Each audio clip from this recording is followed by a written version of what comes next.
على رسوله الكريم أما بعد أعوذ بالله من الشيطان الرجيم بسم الله الرحمن الرحيم وقال الله تبارك وتعالى في الكلام المجيد والفرقان الحميد أولئك هم المؤمنون حقا صدق الله العظيم اللهم صل على سيدنا ومولانا محمد وبارک وسلم۔ عزیز بھائیو، آج ہم صحابہ اکرام رضوان اللہ علیہم اجمعین میں سے 2 صحابیوں اور 1 صحابیہ کا تذکرہ کریں گے۔ ایک واقعہ آتا ہے حضرت یاسر بن عامر رضی اللہ تعالی عنہ کا۔ یہ یاسر بن عامر جو ہیں یمن کے باشندہ تھے۔ یہ آپس میں 4 بھائی تھے۔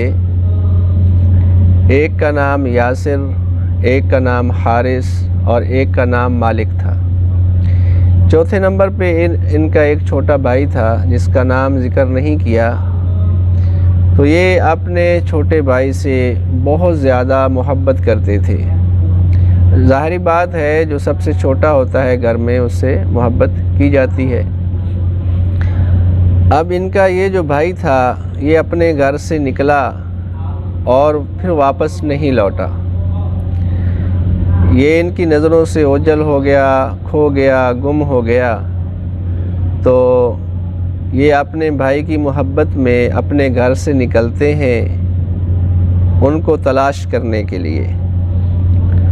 تو اپنا جو ان کا علاقہ تھا اس میں خوب تلاش کیا، چپا چپا چھان مارا، لیکن ان کو اپنے بھائی کے متعلق کوئی خبر نہیں ملی۔ بہرحال شدت محبت میں یہ لوگ ہمت نہیں ہارے اور چلتے رہے۔ چلتے چلتے یہ یمن سے نکل کر مکہ مکرمہ کی سرزمین پر پہنچ گئے۔ جب مکہ مکرمہ میں پہنچے تو وہاں پہ جناب عزت مآب، رسالت مآب حضرت محمد مصطفیٰ صلی اللہ علیہ وسلم جو ہے انہوں نے توحید کا پرچم بلند کر دیا تھا۔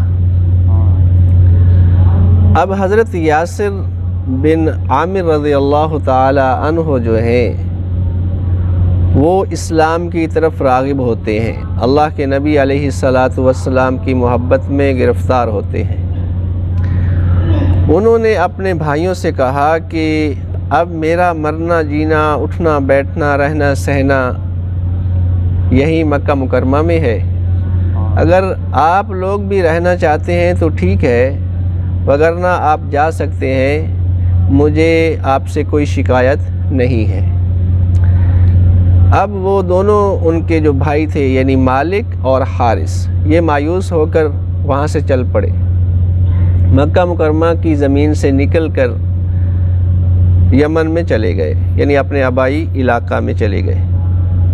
اس طرف سے حضرت یاسر بن عامر رضی اللہ تعالی عنہ جو ہیں اس وقت تک اسلام کا زیادہ پرچار نہیں ہوا تھا، ابتدائی ایام تھے۔ تو ایک ابو حذیفہ بن مغیرہ نامی شخص جو ہے اس نے اور حضرت یہ یاسر بن عامر جو ہیں آپس میں ان کی دوستی ہو گئی۔ تو انہوں نے اپنی ایک خادمہ جس کا نام سمیہ تھا، یہ وہی سمیہ حضرت سمیہ رضی اللہ تعالی عنہا ہیں جن کی اسلام میں سب سے پہلے شہادت ہوئی خواتین میں ہی، یہ وہی عورت ہے۔ یہ ان کی جو خادمہ ہیں انہوں نے ان کے سپرد کر دی۔ تو حضرت یاسر بن عامر رضی اللہ تعالی عنہ نے ان سے نکاح کیا۔ ایام گزرتے رہے، مکہ کی پاک سرزمین میں ان کی زندگی بسر ہو رہی تھی، تو اللہ تبارک و تعالی نے ان کو اولاد نرینہ ایک پھول سے نوازا جن کا نام عمار رکھا گیا۔ اور سبحان اللہ، عمار بن یاسر کے کیا کہنے کہ آگے چل کر اسلامی تاریخ میں اس بچے نے اپنے کردار و گفتار اور اپنے افعال و اعمال کے ذریعہ سے بہت بڑا اپنا ایک نام رقم کیا ہے۔ تو حضرت یاسر بن عامر جو ہیں، جب آپ علیہ الصلاۃ والسلام کی دعوت کو قبول کر لیتے ہیں، اسلام لے آتے ہیں، ہوا یہ کہ کفار وہاں کے جو تھے سرداران عرب، کفار مکہ، تو وہ جو لوگ آپ علیہ الصلاۃ والسلام پہ ایمان لاتے تو ان کو وہ اسلام لانا جو ہے، ایمان لانا ایک آنکھ نہیں بھاتا تھا۔ مختلف قسم کے جو عذاب ہیں، تکلیفیں ہیں، اذیتیں ہیں، وہ ان کو دی جاتی تھی۔ کسی کو صحرا کی تپتی ریتوں پہ لٹا دیا جاتا، کسی کو دیکھتے ہوئے انگاروں پہ لٹا دیا جاتا، کسی کو گلیوں میں گھسیٹا جاتا، مختلف اقسام کی جو ہے کسی کے ناک میں دھواں دیا جاتا، مطلب ہر حربہ استعمال کیا جاتا جو لوگ مسلمان ہوئے تھے ان کو اسلام سے پھیرنے کے لیے۔ لیکن اللہ تبارک و تعالیٰ نے ان کے دلوں میں ایمان کو اس طریقہ سے راسخ کر دیا کہ وہ اپنی جانوں کو، اپنے مالوں کو قربان کر دیا، تکلیفوں کو برداشت کر لیا، لیکن اسلام سے منہ نہیں موڑا، اپنے نبی علیہ الصلاۃ والسلام کا دامن نہیں چھوڑا۔ اب یہ جو ان کے مطلب دوست تھے، حلیف تھے، ابو حذیفہ بن مغیرہ، ان کا انتقال ہو گیا۔ پھر اس کے بعد جب کفار کو یہ پتہ چلا کہ حضرت یاسر بن عامر جو ہیں یہ اسلام لا چکے ہیں، تو انہوں نے سب سے پہلے حضرت یاسر، حضرت سعید اور ان کے بیٹے جو عمار تھے، عمار یاد رکھیں یہ بھی بچپن میں ہی اسلام لا چکے تھے، تو ان کو تکلیفیں دینا شروع کر دی۔ بہرحال حضرت یاسر رضی اللہ تعالی عنہ گزرتی عمر کے ساتھ بوڑھے بھی ہو رہے تھے، انتہائی تکالیف دی جاتی، اور دوسری طرف لعین ابو جاہل جو تھا اس نے حضرت سمیہ رضی اللہ تعالی عنہا جو ان کی زوجہ محترمہ تھی ان کو بھی سب و شتم کے ساتھ ساتھ تشدد کرنا، ان کے اوپر ظلم کرنا، ان کو تکلیف دینا شروع کر دی۔ بالآخر ایک برچھی مار کر حضرت سمیہ رضی اللہ تعالی عنہا کو شہید کر دیا گیا۔ انتہائی جو مطلب نازک ہوتے ہیں پارٹس، تو ایسے کر کے اس ظالم نے ان کو شہید کر دیا۔ ان کی شہادت انتہائی دردناک ہے۔ جب یہ خبر حضرت یاسر بن عامر رضی اللہ تعالی عنہ کے پاس پہنچی تو وہ انتہائی غمگین ہوئے، روتے روتے حضرت نبی کریم صلی اللہ علیہ وسلم کی بارگاہ میں حاضر ہوئے اور عرض کیا، یا رسول اللہ صلی اللہ علیہ وسلم، ظالموں نے میری زوجہ کو شہید کر دیا ہے اور دردناک طریقہ سے شہید کیا ہے۔ تو جناب نبی کریم صلی اللہ علیہ وسلم جو ہیں جب انہوں نے یہ بات سنی تو سچے لیڈر کی یہی نشانی ہوتی ہے کہ اللہ کے نبی علیہ الصلاۃ والسلام کی آنکھوں سے آنسو مبارک بہہ پڑے۔ تو بہرحال صبر کی تلقین کی۔ جب ان تینوں آدمیوں کو یعنی حضرت سعید، حضرت یاسر بن عامر اور حضرت عمار بن یاسر کو تکلیف دی جا رہی تھی تو ایک مرتبہ اللہ کے نبی علیہ الصلاۃ والسلام کا اتفاقاً وہاں سے گزر ہوا تو اللہ کے نبی علیہ الصلاۃ والسلام نے فرمایا، اصبروا یا آل یاسر، صبر کرو اے آل یاسر، فإن موعدکم الجنہ، کہ تمہارے لیے جنت کا وعدہ کیا گیا ہے۔ اور پھر اس موقع پہ فرمایا جب حضرت یاسر بن عامر نے واقعہ بیان کیا، اپنی زوجہ محترمہ کی شہادت کی خبر دی، تو اللہ کے نبی علیہ الصلاۃ والسلام نے پھر بھی صبر کی تلقین کی اور دعا بھی عطا فرمائی۔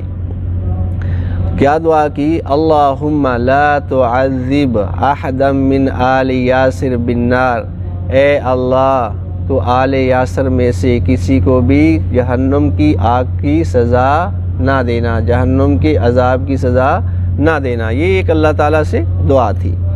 بہرحال حضرت یاسر بن عامر رضی اللہ تعالی عنہ کے اوپر ظلم و تشدد ہوتے رہے، ظلم و ستم کے پہاڑ جو ہیں وہ ٹوٹتے رہے، لیکن اسلام کو نہیں چھوڑا، اور بالآخر انہی تکالیف میں وہ اللہ تعالیٰ کے پیارے ہو گئے اور شہادت نوش فرما گئے۔ پھر اس کے بعد جو کفار تھے انہوں نے حضرت عمار بن یاسر رضی اللہ تعالی عنہ کو سابقہ سزائیں تو تھی ہی، اور طریقے سے بھی سزائیں دینا شروع کر دیں۔ تو حضرت عمار بن یاسر رضی اللہ تعالی عنہ جو ہیں وہ بھی اسلام پہ ڈٹے رہے، ان کو دیکھتے ہوئے انگاروں پہ لٹا دیا جاتا، اور پھر انہی تکالیف میں ایام زندگی گزر رہے تھے تو اللہ تبارک و تعالیٰ کی طرف سے نبی کریم صلی اللہ علیہ وسلم کو ہجرت کرنے کی اجازت مل جاتی ہے، یعنی صحابہ کے بارے میں حکم آ جاتا ہے۔ تو پہلی ہجرت جو تھی اس میں حضرت عمار بن یاسر رضی اللہ تعالی عنہ جو ہیں وہ بھی شامل تھے۔ حضرت عمار بن یاسر رضی اللہ تعالی عنہ جو ہیں وہ وہاں سے مکہ مکرمہ سے مدینہ منورہ تشریف لے گئے ہجرت کر کے، وہاں پہ رہے، اور عمر گزر چکی، بوڑھے ہو چکے، تو لوگوں نے پوچھتے تھے کہ یہ آپ کی جو پشت ہے اس کے اوپر یہ نشان کیسے ہیں؟ تو وہ جواباً کہتے تھے کہ یہ جو ہے مجھے کفار جو ظلم دیتے تھے، ظلم کرتے تھے میرے اوپر، یہ اس کے نشانات ہیں۔ بہرحال پھر اس کے بعد حضرت عمار بن یاسر رضی اللہ تعالی عنہ جو ہے حضرت ابوبکر صدیق رضی اللہ تعالی عنہ کا دور بھی پایا، حضرت عمر کا دور بھی پایا، اور پھر اس کے بعد حضرت عثمان کا اور حضرت علی رضی اللہ تعالی عنہ کا دور بھی پایا۔ تو یہ وہ انسان ہیں، حضرت ابوبکر صدیق رضی اللہ تعالی عنہ کے دور خلافت میں جنگ یمامہ ہوئی مرتدین کے خلاف، تو اس میں یہ ہوا کہ حضرت عمار بن یاسر جو ہیں انتہائی بہادری شجاعت کے ساتھ کفار کا مقابلہ کیا۔ کچھ مسلمان جو ہیں ان کے قدم اکھڑ گئے، تو یہ کہتے تھے میں عمار بن یاسر ہوں، میں عمار بن یاسر ہوں، کہاں بھاگ رہے ہو، کہاں جا رہے ہو، تو واپس لوٹیں۔ تو وہ مسلمان جو ہیں واپس لوٹے، اور انہوں نے یکبارگی کے ساتھ کفار پہ حملہ کیا اور ان کو شکست فاش دی۔ پھر اس کے بعد حضرت عمر رضی اللہ تعالی عنہ کے دور میں کوفہ کے گورنر رہے۔ پھر حضرت علی رضی اللہ تعالی عنہ کے دور مبارک میں جنگ صفین میں شجاعت داد دیتے ہوئے ان کو شہید کر دیا گیا، چونکہ وہ جنگ ایسی تھی کہ اس میں منافقین نے فائدہ اٹھایا، جس کی وجہ سے منافقین کے ہاتھوں حضرت عمار بن یاسر رضی اللہ تعالی عنہ کی شہادت ہوئی۔ جب یہ مکہ سے مدینہ منورہ تشریف لائے تو مسجد قباء کی جو تعمیراتی کام تھا اس میں سب سے زیادہ بڑھ چڑھ کر انہوں نے حصہ لیا، اور کہتے ہیں کہ سب سے زیادہ اینٹیں دینے والے یہی تھے، اور یہ کہتے تھے نحن المسلمون، ہم مسلمان ہیں، وَنَبْنِي الْمَسَاجِدَ، اور ہم مساجد بناتے ہیں۔ یہ ایک عربی کا رجز ہے، شعر کہہ لیں، یہ ایسے کہتے جاتے تھے۔ تو اللہ تبارک و تعالیٰ سے دعا ہے کہ صحابہ اکرام اہل بیت اعظام رضوان اللہ علیہم اجمعین کی جو زندگیاں ہیں، جو انہوں نے طریقے اپنائے ہیں، اللہ کے نبی علیہ الصلاۃ والسلام سے سچی محبت کی ہے، اللہ تعالی ہمیں بھی اسی دائرے میں شامل کر لے۔ وآخر دعواہم ان الحمد للہ رب